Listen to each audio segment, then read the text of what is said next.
All right, we're now recording. So again, thank you for being here. You're welcome. Thanks for the invite. Yeah. So, when I ask you, what is connection? What comes to mind for you? The first thing that came to mind is energy, um, like uh, the type of energy that will be vibrating at the same frequency, and it merges together. Uh, I'm amazed at thought because immediately after you asked, one of my favorite movies came to mind, and it's the movie.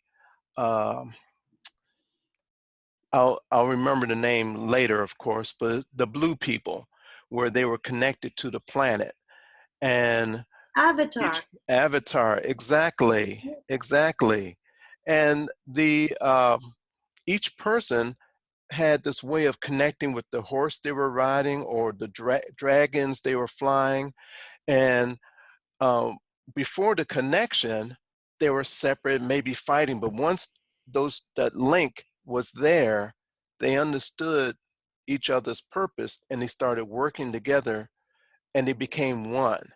So that's what occurs to me when I hear connection, the possibility that individuals or collective individuals or nature and we as a whole, once we understand why we're all here, we can join together collectively and harmony. That's what comes to mind, harmony. Great. So now when you can you be connected to yourself? Uh, that I believe is possible. And I also believe that for myself, I'm not connected many times. I have to still myself, unplug from all the stuff that's around me to get a sense of who am I? Why am I here? And then get a connection with myself. I'll also say that without the connection to myself, I can't really connect with others because who's connecting with them?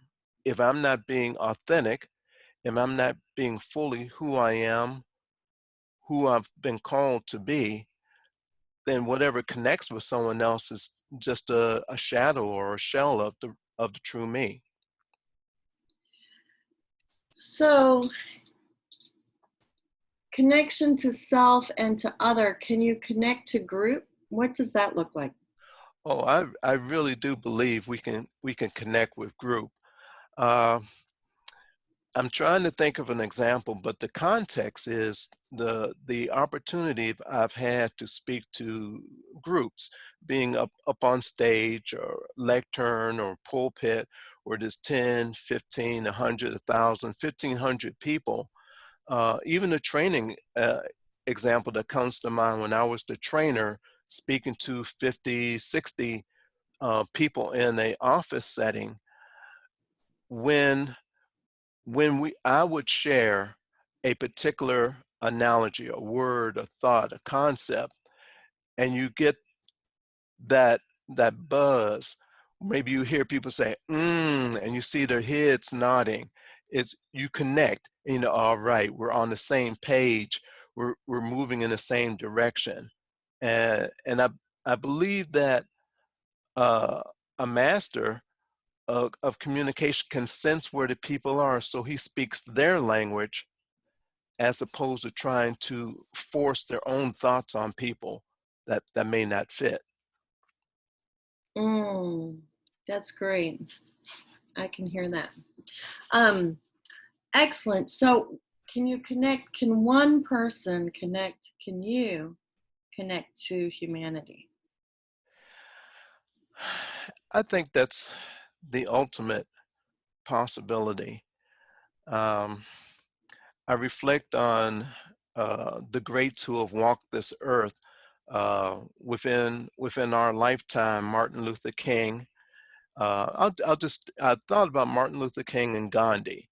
I thought about the two of them and others, but to focus, Martin Luther King, when I look at the day when he spoke on the steps of the Lincoln Memorial, he resonated with those thousands of people who gathered there in DC. And he also resonated beyond DC to the people who were tuning in via electronic medium, radio, television, or those who heard the address later. And I believe he connected with humanity. And if it's possible for him, then I believe it's possible for us as well. I would consider that that possibility would come about when we strip ourselves of all the ego. What I'm here for is all for me, and we flip that or turn it into I sacrifice myself. I'll give fully of myself for humanity, for the greater good. Um, I think that might be quite a challenge for most of us. Definitely for me, to be able to completely, fully forget about myself and lose myself for all of humanity. But I think that's a great goal to shoot for. So when you think about connecting, can you connect now? And can you connect now to yourself and humanity at the same time? I choose to believe yes. Uh, I would not say that I have that ability in the moment, knowing that I can be so distracted at times, I'm not even connected with myself or the one or two other people I may be interacting with. But if I may, I've studied the master. Many people call him the master, Jesus the Christ, and he had the ability to fully connect with himself and with the masses of people around him. Um, in my ultimate training, the goal is to become like him. Uh, Not sure if I'll ever attain that, but that's a lofty goal that's worth shooting for. So let me ask again, what is connection? Connection, being in sync, vibrating in the same frequency, being committed to the same outcome, the same purpose, the same goal, and I would say a connection, purpose, or goal that goes beyond the individual and includes the collective. Cool. Um, so the next question is contribution. So what is contribution? Where does it exist? Wow. Immediately, I think about a conversation I had with some friends about the puzzle piece. And the context of that is life is a puzzle, and each of us are a piece of that puzzle. When we truly show up, then we bring what we have, our gifts, our talents, our strengths, our uniqueness, we bring it and we plug into the puzzle, and we can contribute by bringing what we have to the group, whether that's a family unit, neighborhood, city, nation, or the globe. Again, thinking about local and national leaders who, um, there's a word I'm looking for, which brings people together. Uh, let's use President Kennedy as an example. Well, wait a When, minute. I apologize. I sure. kinda did the words out of sync. So before you do the Kennedy example, let's do this other one first, and then you can do that. Okay. So we have connection. What about compassion? Ooh, compassion. What Hmm. is compassion? So if you have connection, what is compassion? Well, I may not please some of the English majors by collapsing different words, but hey, I'm gonna do it my way. So compassion, a mix of sympathy, a mix of empathy, a mix of a heartfelt association with others and their plight or their celebration. So, wow, compassion. Um, being with another person, being able to separate us from what we have available to ourselves and actually be with another person. Then, the old saying, you don't understand a person until you walk a mile in their shoes. Mm. Yeah, I think that's compassion. Can you have compassion for yourself? Yes, we can have compassion for ourselves.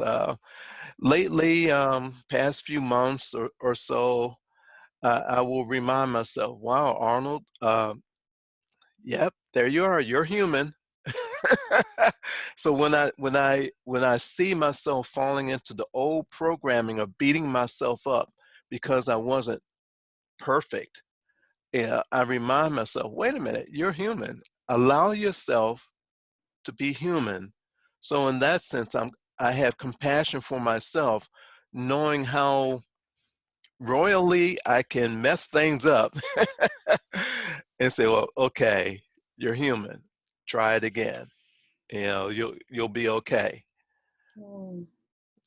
So compassion, you've described, I get a sense from you the compassion for self and compassion for another. Is there, can you have compassion for a group? I believe you can. Um, and going back to a earlier analogy, I didn't speak when I was thinking about Martin Luther King. I also was thinking about Gandhi. And although I haven't studied the true history, or whatever you want to call the true history, I watched a movie which I hope is close to real. He was born into a certain privilege as a lawyer, a family of lawyers, but he saw um, how his people were suffering, the people of the nation of India. He saw how they were suffering, and he chose to throw off his privilege to hang up or discard the black suit with the white shirt, which identified him as being part of the elite, a lawyer, and he put on the traditional garb of the rap. I don't remember the Indian name, but he chose to relate to the people of India by getting back to the root of who the Indian people are. And we know through history that he rose up to be a representative of not just the common person, but also he won the hearts of those who were separate in their thinking. Some of those who were of the privileged um class, if I use the proper term. If you were distinguishing the distinction compassion versus the examples, the uh, which are very eloquent, the examples are great. Um, and but in distinguishing the distinction compassion and compassion for self, other, group, and humanity, what would you say that it is, and where does it exist, and where does it live in time, and Hmm. where does it exist, where does it reside? Hmm. Well, thank you for the challenging question. To distinguish, to make the distinction, compassion. Um, because I was thinking of breaking the word up, compass, pass over, to be with. I'm left with to be with, to to feel, to be with. Uh, I'm I'm almost speechless because now I'm thinking about another example, but to look at the sun, a rising or setting sun, and then to be with the people who are watching that sunset or that sunrise at the same time, to be in sync with them, to be with.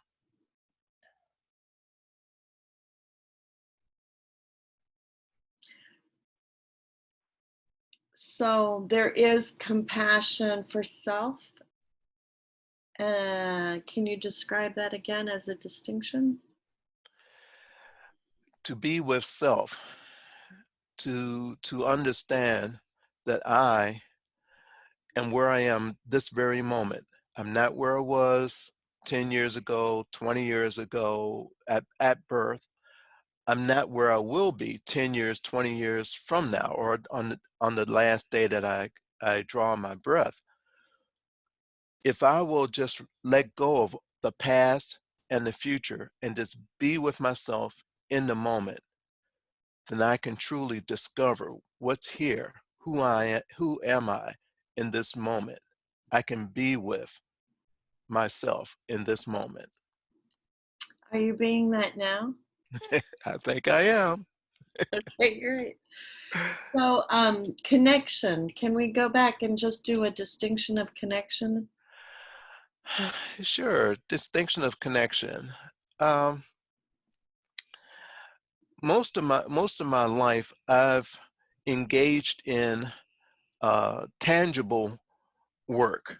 In my 40 years of IT and in my training in mechanical, electrical items, great with my hands, physically working with my hands, putting pieces together, taking parts apart, putting them back together. Um, if the parts don't fit, like it's the old saying, if it doesn't fit, don't force it. But connection, there's a fit there. Either it's a spiritual harmony vibrating at the same level, or natural harmony vibrating at the same level, or even in the small work I've done in studying personality types. When we build a team, understanding that people of certain personalities work well with people of other personalities. So there's the distinction of fitting or blending, connecting, uh, being in sync. Even even if we agree to disagree, to to work on the higher goal, we're in sync. Even though we hold opposing views, we can agree that the greater calling connects us. So we can set aside our opposing views and come together on the one thing that's more important. Yeah, that's what I see. What's most important as an individual with another, or a group of people? I think of uh, a common calamity, a fire or a flood, where people put aside their political, economic, religious views. There's a fire going on. People need to be saved out of that burning building. So it doesn't matter what you look like, how you feel. We're going to go into this burning building and bring people out. So that's what I see as an example of connection. Okay. So, the third C is contribution. Yes, and like I like to say with some groups of people, is that puzzle piece. You know, I hesitate because in some of my training, it's you don't pat yourself on the back. But part of my awakening, you asked me earlier, can I be compassionate with myself? I need to recognize who I am. If I don't hear what people say, then I can't even acknowledge myself. And I heard a comment in days past. Someone said to me, when you come into the room, you bring something to the room. We miss you when you're not here. And so personally, I see that as a way of answering your question. The the contribution is our bringing who we are fully with compassion, with love, being in sync to the group, whether it's the family, the neighborhood, the city, nation, whatever platform we're called to. Um, that's what I see as possible in the contribution. We bring ourselves. I'll refer to Martin Luther King. One of the things he said is, "I have a dream. You know, I may not get there with you, but I have a dream of seeing one day little black girls, little black boys, little white boys, you know, playing together." And people resonated. So what he contributed is the vision of what's possible, that we can put the things that separate us aside and come together collectively. Hope that answers the question. Yeah, when I was looking at it, what I got was, when I'm connected to myself in the moment, and I look at connecting to the world, and then I look at compassion for myself and compassion for humanity. What I get is that my presence is a gift. And every moment that I grant to whatever I'm working on, whoever I'm being with, is a gift. And that just my presence alone, just your presence alone, being here, is a miracle. Absolutely. Absolutely. So the last question is choice. Ooh, choice. uh, okay, for those who will see this video and some who like the movie, again, my mind, I thought about one of my favorite movies, The Matrix. It's based in Neo, the star of the movie, not knowing that he was part of a program he didn't have any choice over. He was in this program. He was plugged in with all these fake thoughts, fake memories that weren't his. At when he was extracted from that fake reality, the other star, Morpheus, told him, we didn't say it this way, but I'm saying it this way. Okay, Neo, now that you see the truth, you choose. Do you want to go back into where someone else is programming you and telling you what to think and what to feel? Or are you going to choose to stand up, find out who you are, and bring that forth to its greatest potential? So choice, I mean, wow. Even in the reading and watching science, I'm a scientist wannabe. And one of the things that stuck with me from a training course in the 80s is thought is measured in the billions of volts. So it's an extremely small amount of energy to have a thought. And so we choose, what thoughts am I going to accept and not to accept? So choice is, that's so deep to to to choose. Am I going to hold on to all this past programming that I think is true, or am I going to be open if someone says, well, hey, Arnold, do you realize just because you grew up in America, the rest of the world doesn't believe that? I mean, so I could choose, no, it's this way because that's what I've always known. Or do I make the choices of, wait a minute, I don't, if I don't know everything, then maybe there's something I could learn. But I have to make the choice. I have to be open to hear, resistant as I may be, I can make that choice to listen to another, even to listen to myself. The theme of our conversation has been, I as an individual, to another group and then to the greater collective. Wow.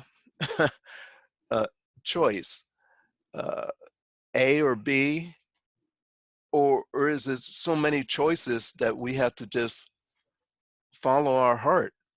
And even that is, let's say, difficult for me following my heart. If it's not black and white, it's difficult. I have to choose how I feel and go with my feelings. Um, wow. Of the four, this is the most of the more difficult for me to actually to speak on choice. Mm. Mm. Mm. So, if you take the thread of connection through compassion, through contribution, through choice, what do you see as possible? Wow. Uh, the initial thought is all of humanity being lifted up. And let me correct it. That wasn't my initial thought. Um, in the 1980s, I had the privilege of learning from a gentleman. I don't think he's on this planet anymore, Reverend Wheeler. And I heard stories from family and friends who would say, "Oh yeah, Reverend Wheeler, he had compassion for people. He was connected with people. You know, the seeds were discussing." And the story that came to mind immediately was what I heard about him. If he was going down the street and he saw someone without a pair of shoes, he would just stop and take his shoes off and give his shoes to that person. And so there's the four C's are connected there. And so even though I haven't thought about Reverend Wheeler in a decade or two, that was the example I just thought about. He could get another pair of shoes, but this person had no shoes. So he stopped. He had compassion for them. He felt their need. He made the choice and he took his shoes off and gave his shoes to this person. I'm actually having little goosebumps now. What will humanity look like if we actually could weave that that that blanket or that quilt? You know, the my grandmother and ladies of her time would weave quilts. They would take little patches. The patch by itself you couldn't do much with, but they would take all these little patches. They would layer them together. Then they would sew the patches together to make a quilt. And man, that was the best thing when it's cold because you could wrap yourself in it. So all these little patches that seemingly had no purpose or no value come together and created this patchwork, this quilt. And that's what I see when we actually use that thread, as you mentioned, and weave those four C's together.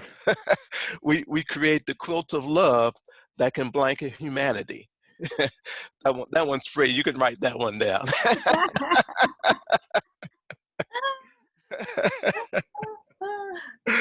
uh, Yay. So now if one last question. Sorry. If you were to choose to be connected moment by moment by moment, what would be available for you? oh goodness. The quote to paraphrase a scripture, um, a peace that surpasses understanding. That's what comes to mind. Um, I've heard of masters who can sit in the snow or the heat. They don't feel the cold. They don't feel the heat. They're just so connected, so in the moment, at peace, that there's, what is it? Is it Indian or Hindu term, nirvana? I mean, perfect peace. That's what's possible when we, as a collective, weave those four together and let go of everything else and are just in the moment. Uh, I'll however you want to say this, but some believe that there was a time before Atlantis when Lemuria, and there was one people, one landmass, everybody connected. If that is true, wow, what would it be like if this whole world returned to that collective consciousness? Yeah, I know that's a lot, but I've had to Yeah, hold but on to that. say, you know, so you often, when you're distinguishing something, you talk about something over there, a paragraph you read in a book over there some other time, Hmm. or about another person at a different time who did something else. Right. But if you were to actually just look inside your own mind and was distinguishing what that connection of you being connected, but what I also heard was that humanity was connected. Like, what would that be like? I am light, and when I'm truly with myself, completely being with myself, with all the rest of the stuff gone, my light shines so brightly that whoever's presence I'm in, I call forth their light to shine brightly also. And then together, our lights shine so brightly that the world notices and the world's light comes. So to me, that's the ultimate for myself, to uh, let my light shine such that it can be brighter and brighter, and all the dark side goes away. And everybody I'm with, moment by moment, in each moment, I am fully with myself at peace, and I'm with another person. That's the ultimate goal. But don't come to work tomorrow and test me on it. uh, There's a few people that I've interviewed that always has to put the negative in there, like the dark side. You know, don't test me on it. Don't ask me again later. You know, it's like, how to sneak out a little bit. You know, for a video, it's got to be hard to find well, just you a can little bit. cut that part out. Just edit that part out. So, you know what, I love what you were saying about your, I mean, it was very clear. You have no question that you are light. And it was just really beautiful to hear you be very solid around that you are light. And the more you shine, the more other people shine. And on that note, I was thinking the other day, um, you know, in multitudinous facets of uh, Kimberly and I came up with, you know, looking at the gender sphere, there's so many different viewpoints, right? So we talked about little facets on a sphere, and what I was starting to look at is, if I shine in this sense, if I shine, then other people shine. So then all of us shine.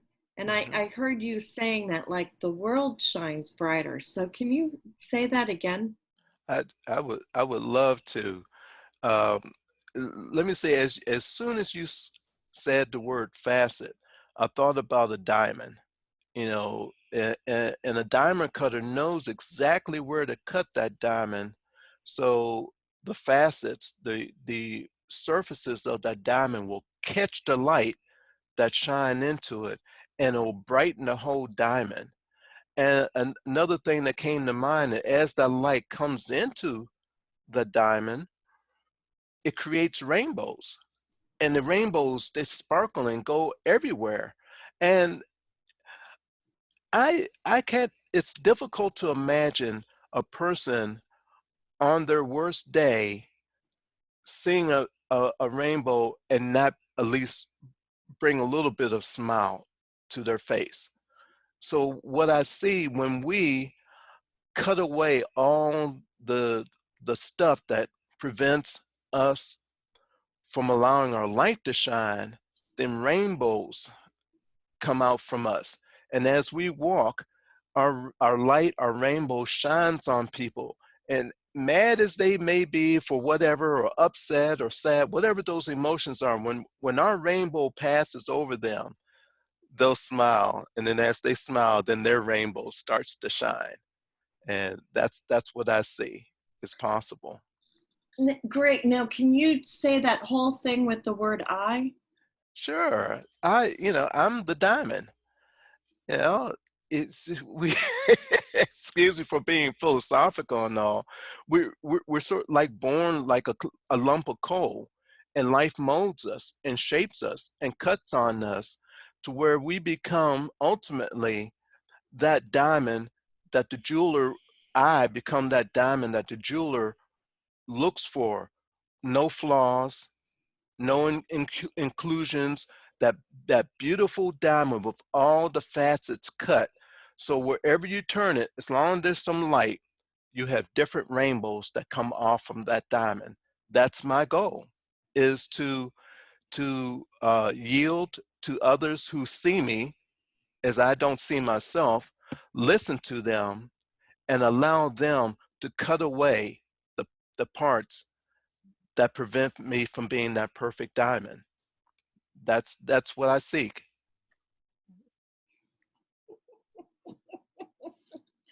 Oh my gosh, it's so great. So, is there anything else you want to say that's opened up for you out of this, the four C's? What have you seen? Sure. What do you think? Absolutely. I'm gonna I, I like visuals. And so perhaps someone who will see this video will remember these two scenes from the TV series Kung Fu. When the star was first came to the temple, and the old master held the rock out to him, said, when you can snatch this rock, it's time for you to go. And he tried and tried. At some point he was able to do that. But then there was this other master. He was blind, and as he was having this conversation, I think this was one of the opening scenes, the young kung fu wannabe master was talking to the older master. Said, "Oh, master, what do I seek? What I'm looking for this. I'm looking."